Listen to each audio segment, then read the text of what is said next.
نحمده ونصلي على رسوله الكريم أما بعد فأعوذ بالله من الشيطان الرجيم بسم الله الرحمن الرحيم ياسين والقرآن الحكيم إنك لمن المرسلين على صراط مستقيم صدق الله العظيم رب اشرح لي صدري ويسر لي أمري واحلل عقدة من لساني يفقهوا قولي সূরা ইয়াসিনের নাম শুনেছেন না আপনারা সবাই?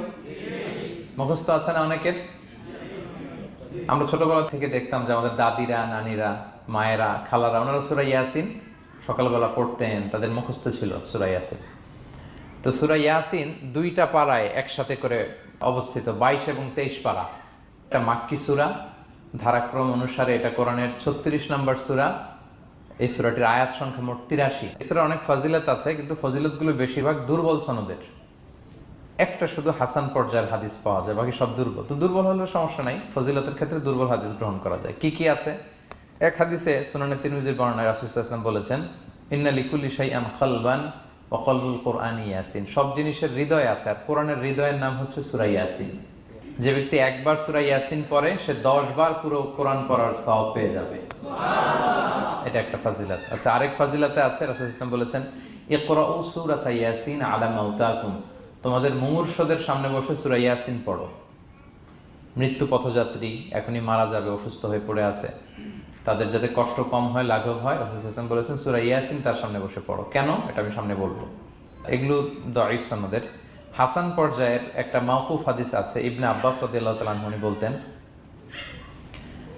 যে ব্যক্তি মান ক্বারা ইয়াসিন হিনা ইউসবিহু, সকালবেলা যদি কেউ সূরা ইয়াসিন পড়ে, তাহলে সারা দিনের সব কাজগুলো আল্লাহ তার জন্য সহজ করে দেয়। আবার রাতে যদি কেউ সূরা ইয়াসিন পড়ে, সারা রাতের সব কাজ তার জন্য আল্লাহ তাআলা সহজ করে দেয়। এবং ইবনু কাসির ওনার তাফসির মিন তাজরিবাতিহি, মানে তার এক্সপেরিয়েন্স থেকে, কোনো হাদিস দলিল না, ওনার অভিজ্ঞতা থেকে বলেছেন যে আমি যখনই কোনো বিপদে পড়েছি সূরা ইয়াসিন তেলাওয়াত করার পর আল্লাহ তাআলা ওই কাজটা আমার জন্য সহজ করে দিয়েছেন। তো এখন সূরা ইয়াসিন বেশি বেশি তেলাওয়াত করবেন তো নাকি? ইনশাআল্লাহ। মাশাআল্লাহ, ঠিক আছে। মাক্কি সূরাগুলোর মূল প্রতিপাদ্য বিষয় হচ্ছে তাওহীদ, রিসালাত, আখিরাত। মাক্কি সূরাগুলো সাধারণত তাওহীদ, রিসালাত এবং আখিরাত নিয়ে কথা বলে। সূরা ইয়াসিনও তার ব্যতিক্রম নয়। এই সূরার মূল কথা তাওহীদ, রিসালাত এবং আখিরাত। বিশেষ করে পুনরুত্থান, পুনরুজ্জীবন, the concept of resurrection, life after death. মৃত্যুর পরে যে আবার আমরা জাগবো ঘুম থেকে, আবার জীবন হবে, আবার বিচার হবে, এটা বিশ্বাস হয় আপনাদের? হ্যাঁ, মক্কার লোকদের বিশ্বাস হতো না। তারা অবাক হয়ে শুনতো রাসূল সাল্লাল্লাহু আলাইহি ওয়াসাল্লামের কাছ থেকে যে বলে কি, আমরা মরে যাব, পচে যাব, গলে যাব, জীর্ণ শীর্ণ হয়ে যাব, আমাদের হাড্ডি খুঁজে পাওয়া যাবে না, অস্তিত্ব পাওয়া যাবে না, আবার আমরা নাকি জীবিত হব, আবার নাকি উঠবো, আবার বিচার, আবার কি কি বলে মুহাম্মদ। তারা মিলাতেই পারতো না এটা। এই জন্য তাদের কাছে দ্য কনসেপ্ট অফ আখিরা, life after death, specially the concept of রেসারেকশনটাকে ক্লিয়ার করার জন্য আল্লাহ তাআলা এই সূরাটা নাযিল করেছেন। তাহলে এই সূরার সেন্ট্রাল থিম, মূল প্রতিপাদ্য বিষয় হচ্ছে পুনরুজ্জীবন বা পুনরুত্থান, মানে আবার যে আমরা পুনরায় উঠবো। বিশ্বাস হয় আপনাদের? হ্যাঁ, এটা কিন্তু মহাসত্য, বিশ্বাস রাখতে হবে আমাদের যে না, মরে গেলে সাময়িক দেখা যায় পচে যায়, কিন্তু আবার আমরা উঠবো। এবং এজন্যই মুমূর্ষু ব্যক্তির সামনে সূরা ইয়াসিন পড়তে বলা হয়েছে। আপনি যখন সূরা ইয়াসিন পড়বেন, তার সামনে কাইন্ড অফ আপনি তাকে বোঝাতে যাচ্ছেন যে আপনি প্রকৃতপক্ষে মারা যাচ্ছেন না, এটা আপনার জীবনের পূর্ণ সমাপ্তি নয়, বরং এটা এই নশ্বর দুনিয়া থেকে আপনার অস্তিত্বের সাময়িক একটা বিদায়। কেউ যে মারা যাচ্ছে, আমার দাদা, আমার বাবা মারা যাচ্ছে, আমরা বিদায় দিচ্ছি, আজীবন হারাই ফেললাম নাকি তারে আমরা? কি সে কি আজীবনের জন্য মিসিং? এটা সাময়িক একটা বিদায়, একটা শর্ট ব্রেক। ওনার অস্তিত্বের এই নশ্বর দুনিয়া থেকে ওনার অস্তিত্বের সাময়িক একটা বিদায়, কিন্তু পরবর্তী দুনিয়ায় তিনি কিন্তু আবার অনন্ত জীবন লাভ করবেন। তার মানে শারীরিক একটা মৃত্যু হচ্ছে, তার রুহের কোনো মৃত্যু নেই, হয় ইল্লিনে নয় সিজ্জিনে। ঠিক কিনা বলেন? আমাদের রুহগুলো কিন্তু মরে না, এটা আল্লাহর অর্ডারে ঢুকেছে, আল্লাহর অর্ডারে বের হয়, হয় ইল্লিনে নয় সিজ্জিনে। বিশ্বাসীদের রুহগুলো ইল্লিনে থাকে, আমাদের রুহগুলো যেন সেখানে থাকে, আমরা আল্লাহর কাছে কামনা করি, আমরা পড়ি আমিন। এজন্যই মৃত ব্যক্তিদেরকে আশাব্যঞ্জক করার জন্য এই সূরাটা, এই সূরার মধ্যে যে কথাগুলো বোঝানো হচ্ছে যে আবার আপনি উঠবেন, আবার জীবিত হবেন, আবার আমরা মিলিত হব, বিচারের মুখোমুখি হব, আবার আমরা জান্নাতে একত্রিত হব, আমাদের গেট টুগেদার হবে, আমাদের রিট্রিট হবে। মানে মৃত্যুর মধ্যে আমরা আনন্দ খুঁজে বেড়াই নাকি? হ্যাঁ, মৃত্যু নিয়ে অনেকের কথা ভয়, কিন্তু আমরা তো মৃত্যুই একমাত্র ওয়ে যার মধ্য দিয়ে আমরা আমাদের রবের সাথে সাক্ষাতের গেটওয়ে। এটা আল্লাহর সাথে সাক্ষাতের প্রথম ধাপ হচ্ছে আপনাকে দুনিয়া ছাড়তে হবে, এছাড়া কি আল্লাহর সাক্ষাৎ পাওয়া যাবে? যাবে না। এই জন্য মৃত ব্যক্তির সামনে আল্লাহর হাবিব সাল্লাল্লাহু আলাইহি ওয়াসাল্লাম রাহমাতুল লিল আলামিন মুহাম্মদ রাসূলুল্লাহ সাল্লাল্লাহু আলাইহি ওয়াসাল্লাম তিনি সূরা ইয়াসিন তেলাওয়াত করতে বলেছেন। তাহলে সেন্ট্রাল থিম ক্লিয়ার সবার কাছে না? এবার আসেন কিছু প্রাইম লেসন, কোর লেসন সূরা ইয়াসিন থেকে। আমি সম্ভবত গত বছর আমার ভেরিফাইড ফেসবুক পেজ থেকে আমি 4টা লাইভ সিরিজ করেছি 4 ঘন্টার সূরা ইয়াসিনের উপর। আপনারা শুনবেন এগুলো, খুবই ওয়েল ডকুমেন্টেড ম্যানারে একাডেমিক ওয়েতে আলোচনা করেছি। যাদের সময় আছে শুনবেন এই লাইভগুলো। তো আমি এখন শুধু সার নির্যাসটা প্রাইম লেসন বা কোর লেসনগুলো নিয়ে আসি। 1 নম্বর লেসন হচ্ছে আল্লাহ তাআলা বলেছেন যে কোরআনের আয়াতগুলো একটার সাথে আরেকটা well connected, completely well knit, এটা well protected. One doesn't differ the other or contradict the other. কোনো আয়াত আরেক আয়াতের বিপরীতে যায় না, একটা আরেকটার সম্পূরক, পরিপূরক, ওয়েল নেট, ওয়েল কানেক্টেড। এটাই প্রমাণ করে যে এটা কার কাছ থেকে নাজিল হয়েছে? আল্লাহ সুবহানাহু ওয়া তাআলার কাছ থেকে নাজিল হয়েছে। আল্লাহ তাআলা এটাই বলেছেন ইয়াসিন, তারপরে ওয়াল কুরআনিল হাকিম। হাকিম বিমানা মুহকাম, মানে কোরআনের আয়াতগুলো পোক্ত। এটা হচ্ছে completely well net, perfectly connected, একটা আরেকটার সাথে কানেক্টেড। এক আয়াত ইফাসসিরু বা'দুহু বা'দান, এক আয়াত আরেক আয়াতকে ব্যাখ্যা করে। অনেক কথা কোরআনের এক জায়গায় সংক্ষেপে বলা হয়েছে, আরেক জায়গায় বিস্তারিত, এক জায়গায় ছোট করে আরেক জায়গায় বড় করে। কোনো আয়াত আরেক আয়াতের সাথে কন্ট্রাডিক্ট করে না। আল্লাহ তাআলা বলছেন আফালা ইয়াতাদাব্বারুনাল কুরআন ওয়ালাউ কানা মিন ইনদি গায়রিল্লাহি লাওয়াজাদু ফীহি ইখতিলাফান কাসীরা। তারা কি কোরআন নিয়ে গবেষণা করবে না? এই কোরআন যদি আল্লাহ ছাড়া অন্য কারো কাছ থেকে নাজিল হতো তাহলে তারা কোরআনের মধ্যে অনেক বিরোধ দেখতে পেত, পরস্পর বিরোধ, অনেক বিরোধ দেখতে পেত। কিন্তু কোরআনের ভেতরে এই পুরো 30 পারায় কোথাও কি এক আয়াতের সাথে আরেক আয়াতের কন্ট্রাডিকশন আছে? কোনো বিরোধ আছে বলেন? না, এটা ওয়েল নেট, ওয়েল কানেক্টেড। অন্য আয়াতে আল্লাহ বলছেন লা ইয়াতিহিল বাতিলু মিন বাইনি ইয়াদাইহি ওয়ালা মিন খালফি। সামনে থেকে পেছন থেকে কোরআনে কোনো বাতিল অনুপ্রবেশ করতে পারে না, কারণ তানজিলু মিন হাকিমিন হামিদ, এটা প্রজ্ঞাময় প্রশংসিত আল্লাহর পক্ষ থেকে এটা প্রোটেক্টেড একটা কিতাব নাজিল হয়েছে। ফলে এটা কিয়ামত পর্যন্ত প্রোটেক্টেড থাকবে। এক আয়াত আরেক আয়াতের ব্যাখ্যা করে দেয়, এটা হচ্ছে একটা ব্যাখ্যা। আবার আল কোরআনিল হাকিম মানে হচ্ছে বিজ্ঞানময় কোরআন। কোরআনের মধ্যে অনেক বিজ্ঞানের কথাও আছে। শুধু বিজ্ঞান নিয়ে কি আছে, প্রায় 1.5 ঘন্টার লেকচার আছে আমার। Scientific indications of the holy Quran, cosmic symbols, natural phenomena, cosmology, embryology, morphology, blah blah blah, অনেক কিছু। কিভাবে এই পানি উপরে যায়, ওয়াটার সাইকেল, হাইড্রোলজিক্যাল সাইকেল, বৃষ্টি হয়, সূর্য কিভাবে ডোবে ওঠে, চাঁদ, তারপর মহাবিস্ফোরণ, বিগ ব্যাং থেকে শুরু করে মায়ের পেটে বাচ্চার ভ্রূণ কিভাবে ডেভেলপ করে, যত কসমিক সিম্বল আছে কোরআনে, এটা নিয়ে আমার 1.5 ঘন্টার একটা কোরআনের সায়েন্টিফিক ইন্ডিকেশনাল লেকচার আছে। তো সেদিকে আমি যাব না।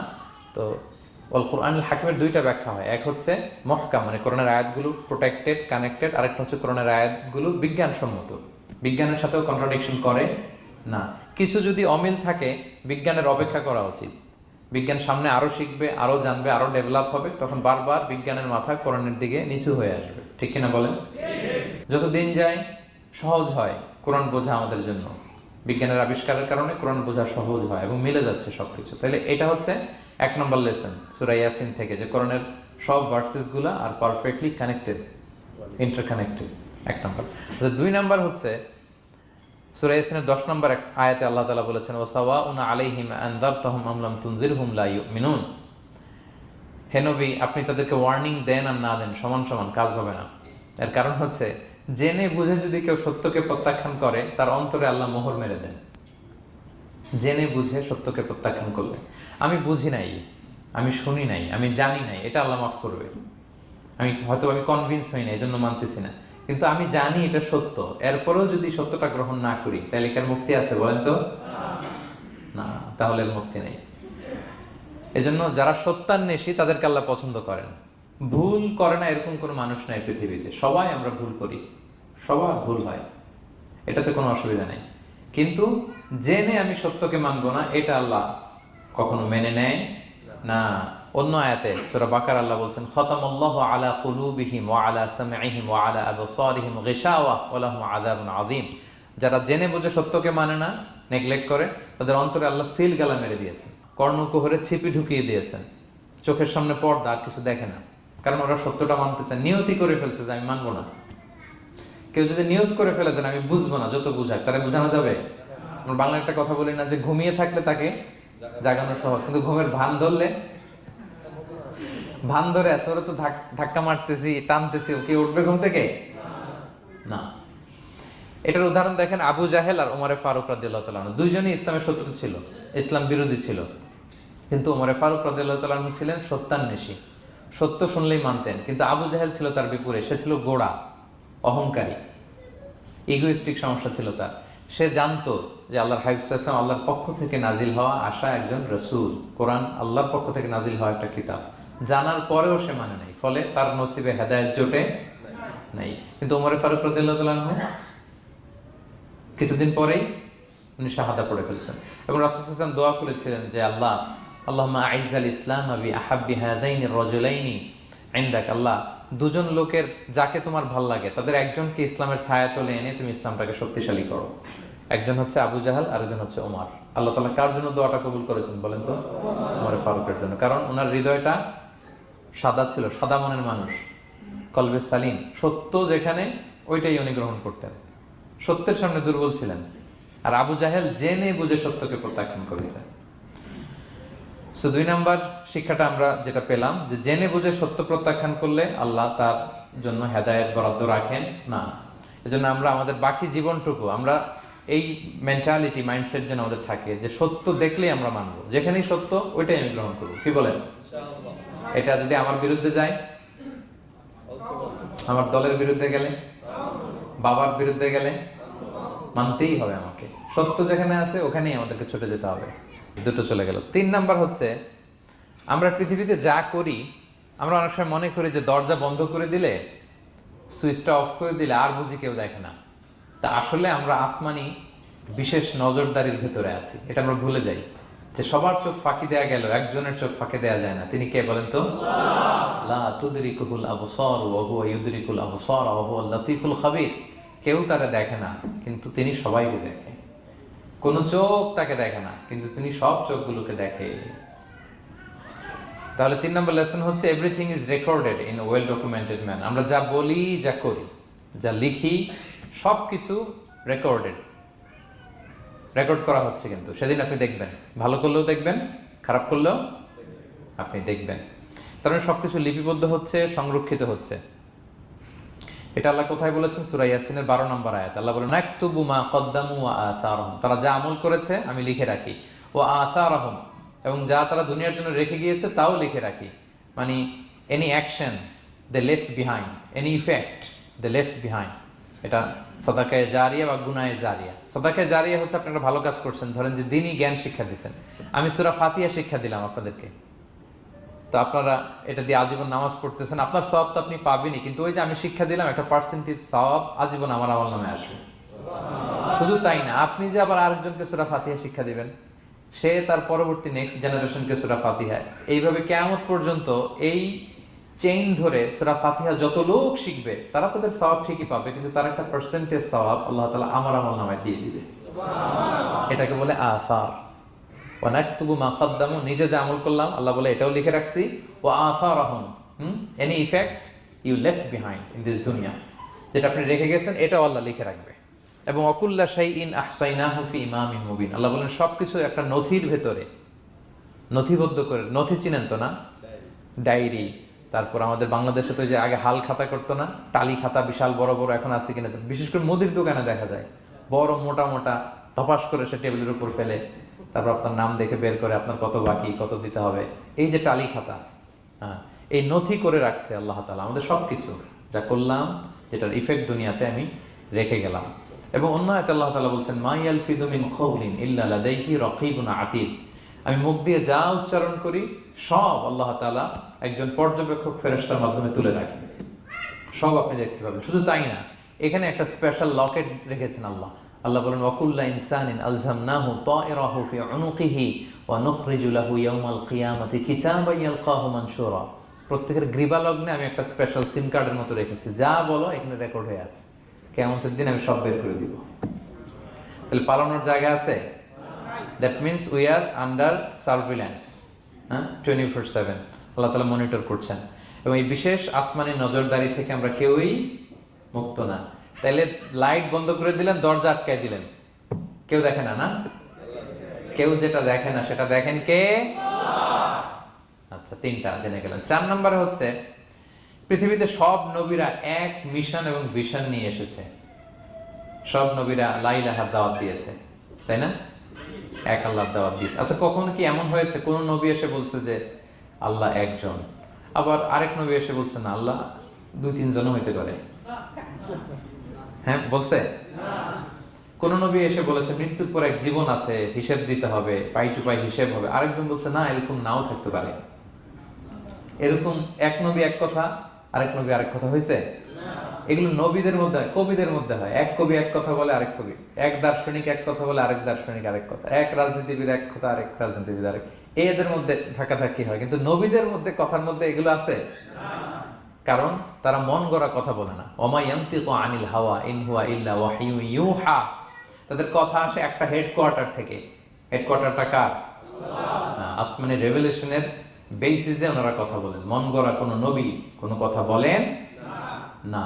তাহলে 4 নম্বর শিক্ষা হচ্ছে সব নবীর মিশন ভিশন এক।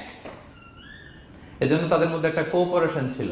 সূরা ইয়াসিনে চমৎকার একটা ঘটনা আছে। একটা জনপদের নাম উল্লেখ করা হয়নি, কিন্তু কোন কোন মুফাসসির বলেছেন এটা তুরস্কের আন্তাকিয়া জনপদে আল্লাহ একটা কাজে, দাওয়াতি কাজে 2 জন নবীকে পাঠালেন। কয়জন? 2 জন। কাজ একটা, কিন্তু কয়জন? 2 জন। এরকম সাধারণত অন্য নবীদের ক্ষেত্রে হয় না, কোরআনে পাওয়া যায় না যে এক কাজে এক জায়গায় 2 নবী, এরকম হয় না। এক্সেপ্ট মুসা আলাইহিস সালাম, ওনার কথা বলার জড়তা ছিল, তো উনি আল্লাহকে বলেছেন আল্লাহ আমাকে যেই তাওরাত দিয়ে পাঠালেন আমি তো কথা ক্লিয়ারলি বলতে পারি না, জড়তা, মামলিং হয় আমার মুখে। তো আমার ভাই আখি হারুন আফসাহু মিন্নি লিসান, ও আবার খুব ফ্লুয়েন্ট ছিল। তো আমি নেতৃত্ব দিব, কিন্তু হারুন ভোকাল দিবে, আপনি তাকে নবী বানায় দেন। তো মুসা আলাইহিস সালামের দোয়ার বদলতে আল্লাহ হারুন আলাইহিস সালামকে নবী বানাই দিয়েছিলেন। 2 ভাই মিলে ফেরাউনের কাছে দাওয়াতি কাজ করেছে। কিন্তু এছাড়া আর এরকম দেখা যায় না যে এক এলাকায় এক কাজে 2 জন নবী, না। এইখানে দেখা গিয়েছে আন্তাকিয়া জনপদে আল্লাহ এক মিশনে কয়জন নবী পাঠিয়েছেন? 2 জন। আচ্ছা, কিছুদিন পরে আরো একজন, তাহলে হইল কয়জন? 3 জন। এক কাজে এক জনপদে এক এলাকায় মোট 3 জন নবী, কিন্তু এদের মধ্যে কোনো মারামারি নেই। আমাদের দায়ীদের অবস্থা দেখেন তো বাংলাদেশে, মাশাআল্লাহ। আমাদের প্রত্যেক দায়ীদের একই মিশন না?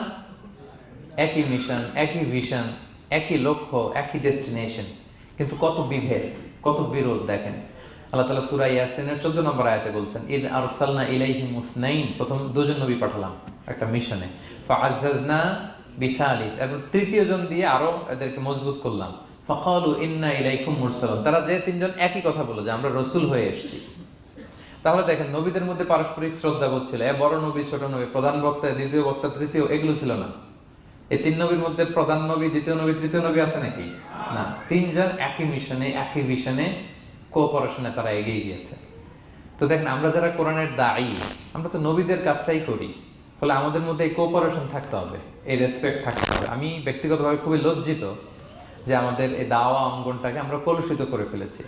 আমরা অন্য আলেমকে, অন্য দায়ীকে তুচ্ছ করা, তাচ্ছিল্য করা, ছোট করা, হেয় করা, তাকে বাতিল করা, নাকচ করা, এরকম আমরা করে থাকি। আমি একাই ইসলামের মুখপাত্র, আমি যা বলবো এটাই, এটা ঠিকাদারি আমার কাছে, এরকম একটা মেন্টালিটি আছে না? এটা নবীদের মাইন্ডসেট এরকম ছিল না। ওনারা কোঅপারেশনে, কোলাবোরেশনে কাজ করতেন, পার্টনারশিপে, একে অপরের প্রতি রেসপেক্ট। কোন নবী আরেক নবীর বিষদগার করে নাই। কিন্তু আমরা এক দায়ী আরেক দায়ীকে কাফের বলতেও তো আমরা দ্বিধাবোধ করি না, কি বলেন? আল্লাহ তাআলা আমাদেরকে বোঝার তৌফিক দান করুন। 5 নাম্বার, নবীদের কাজ হচ্ছে আল বালাগুল মুবিন, ক্লিয়ার কমিউনিকেশন, শুধু পৌঁছে দেয়া, বাণীবাহকের কাজ করা। আল্লাহ তাআলা বলছেন ওমা আলাইনা ইল্লাল বালাগুল মুবিন। ওই 3 জন নবী যখন বুঝালেন, তারা এলাকাবাসী মানে না, রিজেক্ট করলো, কিন্তু তারা বললো যে আমাদের কাজ হচ্ছে পৌঁছে দেওয়া, মানবা কি মানবো না এটা তোমাদের কাজ। আমাদের কাজ কি? আল বালাগুল মুবিন, কোরআনিক টার্মিনোলজি, মানে হচ্ছে ক্লিয়ার কমিউনিকেশন, আমাদের কাজ পৌঁছে দেওয়া, এর বেশি কিছু না।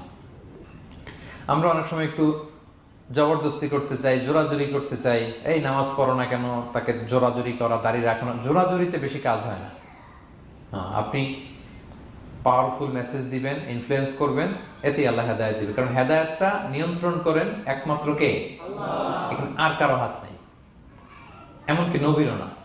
কোন নবীও চাইলে কাউকে হেদায়েত দিতে পারে না।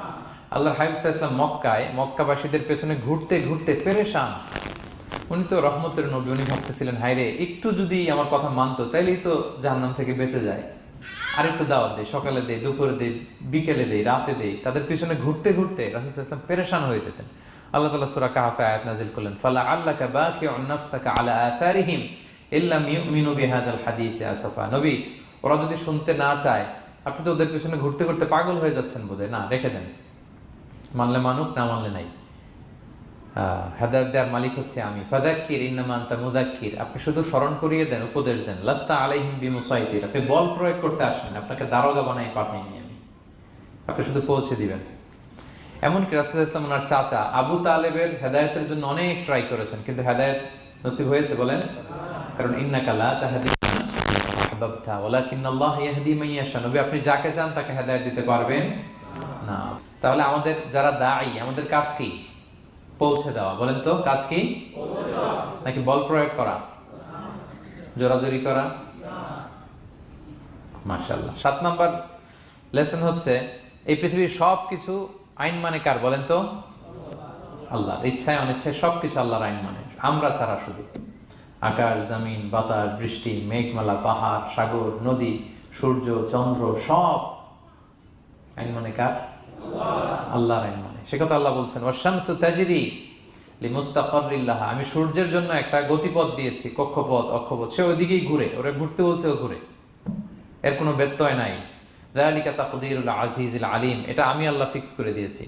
ওয়াল কামারা কাদ্দারনাহু মানাজিলা হাত্তা আদা কাল উরজুনিল কদিম, আর চাঁদকে আমি 30টা মঞ্জিল দিয়েছি। দেখবেন চাঁদ কিন্তু এক জায়গায় উদিত হয় না, 30 দিনে 30 জায়গায়, পুরো মাস ব্যাপী এদিক থেকে ওদিকে শুধু ঘুরে। এটা আল্লাহ ফিক্স করে দিয়েছে, এটা ওর বিধান। আমাদের জন্য কোরআন বিধান হিসেবে দিয়েছে, আমরা মানি না, কিন্তু প্রত্যেক প্রাণীর জন্য, সৃষ্টির জন্য যে বিধান আল্লাহ ফিক্স করেছেন ওরা ওইটাই মানে, এর একটু এক চুল পরিমাণ ডান ব্যয় করে না। সুবহানাল্লাহ, সুবহানাল্লাহ। সো জগতের সবকিছু আল্লাহর দেয়া বিধান মেনে চলে, কারণ গোটা জগৎটাই তো তার। গোটা জগৎটা কার বলেন? ফলে আইনও চলবে তার, আমরা যেন আল্লাহর সবগুলো আইন মেনে চলি। 8 নাম্বার হচ্ছে, এই যে আমরা জান্নাতের কথা শুনি, কিয়ামতের কথা শুনি, আখিরাতের কথা শুনি, একদিন আমরা এটা চাক্ষুষ দেখতে পাবো, তখন আমাদের এই বিশ্বাসটা আরো প্রগাঢ় হবে। মৃত্যুর পরে যে আমাদের লম্বা ঘুম, এই আমাদের নিদ্রা ভঙ্গ যেদিন হবে, সেদিন আমরা সব দেখতে পাবো, চাক্ষুষ কিয়ামতের সবকিছু। সেটা আল্লাহ তাআলা বলছেন, নুফিখা ফিস সূরি ফাইদাহুম মিনাল আজদাসি ইলা রাব্বিহিম ইয়ানসিলুন, ইসরাফিলের সিংগার ফুৎকারে সেদিন সব মানুষ জেগে উঠবে। আপনারা ইসরাফিল আলাইহিস সালামের নাম শুনেছেন? কে উনি? একজন ফেরেশতা। উনি বড় একটা সিংগায় ফুৎকার দিবেন। সৃষ্টির পর থেকে আল্লাহ ওনাকে 1000 জন্য অ্যাসাইন করেছেন, শুধু ফু দিবে 3টা। কয়টা? আর কোনো কাজ আছে? দ্যাটস ইট, দ্যাটস ইট, শুধু 3টা ফু দিবে 3 বারে। ঠিক যে মুহূর্তে আপনারা এখন কথা শুনছেন, এই মুহূর্তে উনি ওই ট্রাম্পিট সিংহা নিয়ে আরশের দিকে তাকায় আছে, কখন আল্লাহর আদেশ আসে, 1 সেকেন্ডের জন্য দেরি না, চোখের পলক যাতে দেরি না হয়ে যায়, তাকিয়ে আছেন উনি। ফুৎকার দিবে তো কবর থেকে মানুষগুলো উঠবে, মিনহা খালাকনাকুম ওয়া ফিহা নুঈদুকুম ওয়া মিনহা নুখরিজুকুম তারাতান উখরা, এই কথাই আল্লাহ এই সূরাতে বলেছেন। তো মানুষ যখন উঠবে, কারো ঘুম হবে 50 বছর, কারো 500 বছর, কারো 5000 বছর, কারো 5 লক্ষ বছর। পৃথিবীতে প্রথম নিহত হয়েছে কে জানেন? হাবিল, আদম আলাইহিস সালামের ছেলে হাবিল পৃথিবীর প্রথম মারা গেছে। সে, তার ঘুমটা কত লম্বা বলেন তো? সে কত হাজার বছর, লক্ষ বছর বেচারা ঘুমাচ্ছে, হ্যাঁ, তার কবরে। তো এই সব সিংগার ফুৎকার সব কবর থেকে উঠবে। ক্বালু ইয়া ওয়াইলানা মান বাআসানা মিন মারকাদিনা হাযা, কিরে কে ভাঙালো এই লম্বা ঘুমটা, সবাই তো ঘুমাচ্ছিলাম। হাযা মা ওয়া'দার রহমান, ফেরেশতারা বলবে এইটাই সেই দিন যেটা বিশ্বাস করো না এই দুনিয়াতে, ওয়াজ নসিহত হইলে তো তোমরা মানতা না, বলতা এগুলো কিছু নাই, বিশ্বাস আজকে সেই দিন। সাদাকাল মুরসালুন, রাসূলরা সত্যই বলেছেন, ওই দিন মানুষ চাক্ষুষ কিয়ামতকে অবলোকন করবে। 9 নম্বর শিক্ষা হচ্ছে, তখন আল্লাহ তাআলা বিচার প্রতিষ্ঠিত করবেন, ওই বিচারে আল্লাহ কাউকে ঠকাবেন না। বলেন তো, আল্লাহর বিচারে কোনো পার্সিয়ালিটি আছে? কোনো ঘুষ দেওয়ার সিস্টেম? স্বজনপ্রীতি আছে না। এই কথা আল্লাহ বলেছেন সূরা ইয়াসিনের 54 নম্বর আয়াতে, ফালিয়াউমা লা তুযলামু নাফসুন শাই, কোনো জুলুম হবে না, ওয়া তুজজাউনা ইল্লা মা কুনতুম তা'মালুন, যে যা করেছো ওইটারই প্রতিদান পাবে। এমন না যে আপনি করছিলেন খুব ভালো কিন্তু আপনি পান নাই, এটা হবে না।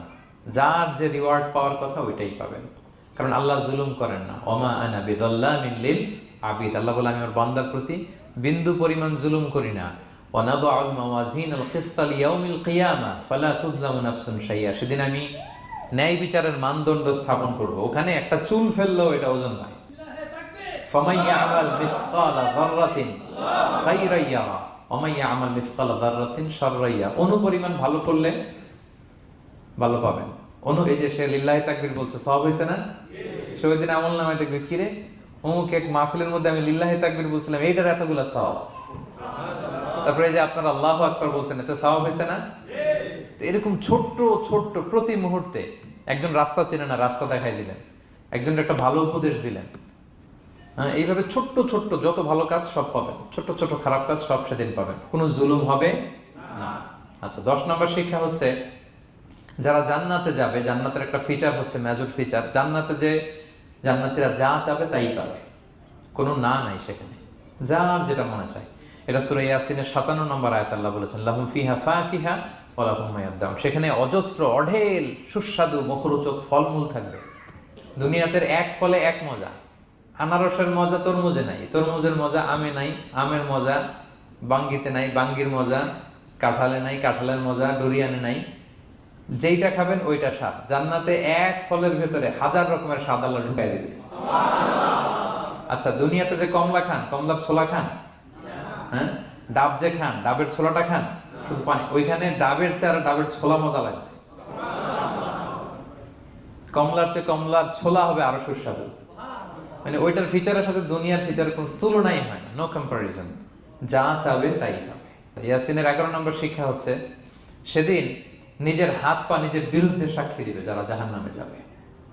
কারণ জাহান্নামীরা বলবে না আল্লাহ করি নাই, তোমার ফেরেশতারা ভুলে লিখছে, আল্লাহ আরেকজনের আমলনামা আমারে দিয়ে দিছে, এই অনেক ধরনের অজুহাত। তখন আল্লাহ তাআলা তার মুখটাকে সিলগালা করে দিবেন, ফাল ইয়াউমা নাখতিমু আলা আফওয়াহিহিম ওয়া তুকাল্লিমুনা আইদিহিম ওয়া তাশহাদু আরজুলুহুম বিমা কানু ইয়াকসিবুন। আল্লাহ বলে তোমার মুখ আমি সিলগালা করে দিলাম, হাত কথা বলবে, তখন পা সাক্ষী দিবে কোথায় যে পাপটা করছেন।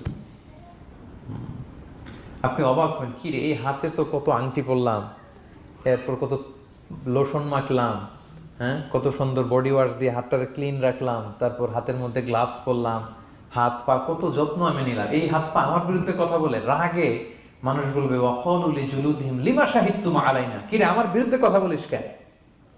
তো হাত পা বলবে ক্বালু আনতাকানাল্লাহ আল্লাযী আনতাকা কুল্লা শাই, ওই আল্লাহ আজকে আমাকে কথা বলার সুযোগ দিয়েছে, যে আল্লাহ চাইলে যে কাউকে, যে কোনো সৃষ্টিকে কথা বলার সুযোগ দিয়ে থাকে। পাথরকে আল্লাহ জবান দিতে পারেন, দিয়েছেন। রাসূল সাল্লাল্লাহু আলাইহি ওয়াসাল্লাম মক্কার